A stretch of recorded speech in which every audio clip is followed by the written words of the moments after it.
নবম শ্রেণীর ছাত্রীর নৃশংসভাবে হত্যার প্রতিবাদে এবং দোষীদের দৃষ্টান্তমূলক শাস্তির দাবিতে এক প্রতিবাদ মিছিল করে আরএসপির পুরাতন মালদা লোকাল কমিটির কর্মীরা। রবিবার বিকালে প্রতিবাদ মিছিল করে আরএসপির পুরাতন মালদা লোকাল কমিটির কর্মীরা। পুরাতন মালদার মঙ্গলবাড়ি মির্জাপুর মোড় থেকে প্রতিবাদ মিছিল শুরু করে এবং মঙ্গলবাড়ি বিবেকানন্দ মোড় গিয়ে সমাপ্ত হয়।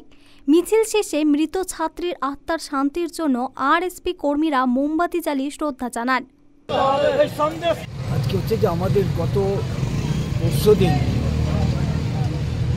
আমাদের ভাবুকের কিষণপুর গ্রামে একজন আদিবাসী ছাত্রী, নবম শ্রেণীর ছাত্রী, তার 13 বছর বয়স, 13-14 বছর বয়স, তাকে ধর্ষণ করে একটা ইটভাটায় খুন করা হয়েছে। এবং